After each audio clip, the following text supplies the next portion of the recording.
Sensitive है। बाल्टी को कलिनिंग्राड की बात हमने की थी, बेलारूस को अब वो यूनियन स्टेट बोलते हैं उसको। दर्शकों को यह बताना है, वो बेलारूस और रशिया को मिला के एक नाम दिया है उन्होंने, उसका नाम रखा है यूनियन स्टेट। अब वो यूएसएसआर तो नहीं है, लेकिन वो कह रहे हैं जब हम दोनों एक साथ कंसोलिडेट करेंगे, कुछ भी होगा दोनों की सोवरेनिटी के अगेंस्ट में हम लड़ेंगे। और देखिए फिनलैंड को डर है, वो कह रहे हैं 2022 में भी यही हुआ था। नहीं, लेकिन तो इसको तो अमेरिका भी देख रहा होगा ना, और इतनी गुर्बत रूस और बेलारूस के बीच में, और आने वाले दिनों में तो वो यूनिफाई होने ही वाला है रशिया के साथ। उसने यूक्रेन युद्ध से जुड़ी एक बड़ी खबर है, सरेंडर के बेहद करीब यूक्रेनी सेना। रूस ने यूक्रेन पर की ताबड़तोड़ बमबारी, पुतिन खुद दे रहे हैं रूसी सेना को निर्देश। क्या वाकई अब बहुत जल्द हम सरेंडर वाली खबर भी सुनेंगे, या असल में इस तरह के बहुत सारे मोड़ आए इस पूरे युद्ध के दौरान जब ये लगा कि शायद अब सरेंडर करीब है, लेकिन वो हुआ नहीं? क्या देखिए, जैसा आप अभी हम बात कर रहे थे इसके बारे में, मैंने कहा वो खुद जाके देख रहे हैं जेपर्ड 205 को।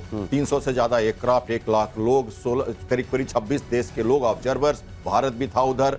और देखिए यही नहीं, 247 शिप्स, सबमरीन्स, और हमने बैरेंट सी की बात की थी, जो हमारे अटलांटिक, वो पैसिफिक का एरिया नहीं है, वो हमारे नॉर्वे का एरिया है बटला। और ये वार्म वाटर पोर्ट अभी है, मैंने कहा था ना, ठंडा पानी। ये इस समय एक्सरसाइज इसलिए की जा रही है क्योंकि अभी ये कर पाएंगे, इसके बाद समुद्र जम जाएगा। तो ये एक्सरसाइज होती है। हमारा आईएनएस तमाल वहीं से निकल के सेंट पीटर्सबर्ग से 1-1.5 महीने पहले आया है। तो ये एरिया वहां सेंसिटिव है। बाल्टी को कलिनिंग्राड की बात हमने की थी, बेलारूस को अब वो यूनियन स्टेट बोलते हैं उसको। दर्शकों को यह बताना है, वो बेलारूस और रशिया को मिला के एक नाम दिया है उन्होंने, उसका नाम रखा है यूनियन स्टेट। अब वो यूएसएसआर तो नहीं है, लेकिन वो कह रहे हैं जब हम दोनों एक साथ कंसोलिडेट करेंगे, कुछ भी होगा दोनों की सोवरेनिटी के अगेंस्ट में हम लड़ेंगे। और देखिए फिनलैंड को डर है, वो कह रहे हैं 2022 में भी यही हुआ था। नहीं, लेकिन तो इसको तो अमेरिका भी देख रहा होगा ना, और इतनी गुर्बत रूस और बेलारूस के बीच में, और आने वाले दिनों में तो वो यूनिफाई होने ही वाला है रशिया के साथ। उसने डेडलाइन भी दे रखी है। अमेरिका ऐसा होने देगा? देखिए, अमेरिका तो, बेलारूस तो हो जाएगा, बेलारूस तो एब्सोल्युटली दोनों साथ में। अभी जो प्रॉब्लम में ये है कि क्या ये यूक्रेन की बात कीजिए, ग्राउंड सिचुएशन आपको डिसाइड करेगा। ग्राउंड के ऊपर में रशिया एब्सोल्युटली ऑन हावी है। देखिए, उनके पास ट्रुप नहीं है, उनके पास हथियार क्या दे देंगे? हथियार दे देगा, चलाएगा कौन ये बताइए आप? हथियार, सब चीज डिपेंड करता है बूट्स ऑन ग्राउंड। तो सर ये भी तो खबरें आई थी कि बूट्स ऑन ग्राउंड हो चुके हैं, ऑफिशियली नहीं हुए हैं, लेकिन सेनाएं असल में वहां पे वो भेजे जा रहे हैं लोग। वो उनको हिम्मत नहीं है, क्या लड़ने की हिम्मत नहीं है, सस्टेन नहीं कर पाएगा। देखिए, किसी भी यूरोपियन को, अमेरिकन को लड़ने से ट्रेंच वॉरफेयर के लिए ना जिगरा चाहिए। जिगर नहीं है साहब, वो उसके लिए वो एक बॉडी बैग नहीं ले जा सकते अपने घर। आप बड़ी बड़ी बातें करेंगे, भेजिए हथियार, भेज दीजिए।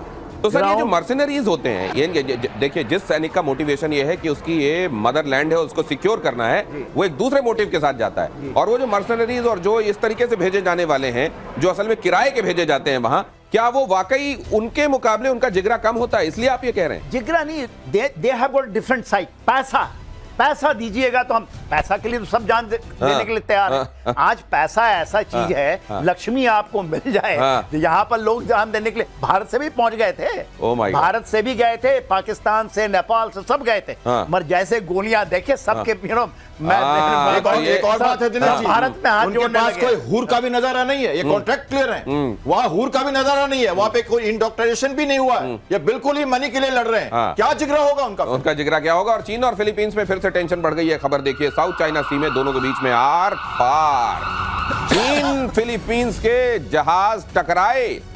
चीन ने फिलीपींस पर भड़काने का आरोप लगाया। फिलीपींस का कहना है कि जब वो मछुआरों को रसद पहुंचा रहा था, तब चीनी तटरक्षकों ने वाटर कैनन से हमला बोल दिया। तो यहां पर भी क्या कुछ खास हो सकता है, या ये स्कर्मिशेस यहां पर होते रहेंगे और यहां का यही स्वभाव है? जनरल सिन्हा, देखिए, ये जो 9 डैश लाइन वाली है ना, और जो सोल की लड़ाई है, सोल होता है एक आइलैंड की लड़ाई है। सोल सपोज इसके नीचे होता है। थोड़ा और हमारे दर्शकों को बताइए 6 डैश 9 डैश लाइन्स के संदर्भ में। 9 डैश लाइन उन्होंने कर दिया, साउथ चाइना सी में एक 9 डैश लाइन खींच दी। स्पॉटी आइलैंड है और पर्सले आइलैंड है, जो इनका द्वीप समूह है, उनको कह दिया ये मेरा है। जितने जमीन के अंदर में आपके बहुत तेल है, वहां बहुत खनिज है, वो सारा हम करेंगे एक्सट्रैक्ट।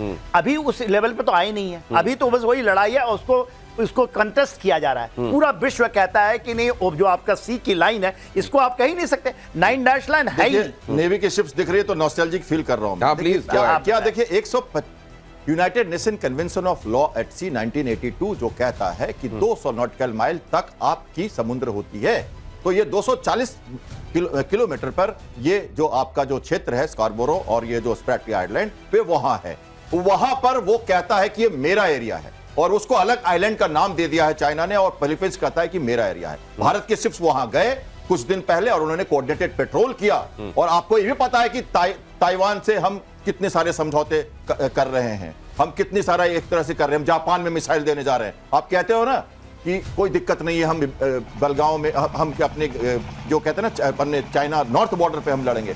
लिवरेज देने के लिए आपको पैसिफिक में जाना पड़ेगा। तो चाइना ये जो कर रहा है ना, कैनन मार रहा है, उनको तंग कर रहा है, उसको चाहिए मिसाइल हमारे से, इंडिया से चाहिए। लेसन फॉर लेसन समझिए, हमें वहां लिवरेज लेना होगा, हमें अपनी पैठ बनानी होगी। हम लगातार घुसपैठ कर रहे हैं साउथ चाइना सी में और हमें इंडो पैसिफिक सिनेरियो में भारत को आज देखना पड़ रहा है क्योंकि वो जरूरी है भारत के लिए। इसलिए हम नौसेना की शक्ति लगातार बढ़ा रहे हैं और हम वहां जाके अपनी पैठ कर रहे हैं ताकि अगर हमारे नॉर्दर्न बॉर्डर पे खतरा हो तो हम उसको लिवरेज कर सकें। अगली खबर, अब ये नेवल वाली खबर के बाद अब अगली खबर की तरफ चलता हूं। ये जरा एयरफोर्स के बारे में भी सुन लीजिए। भारत बनेगा राफेल का सबसे बड़ा ऑपरेटर।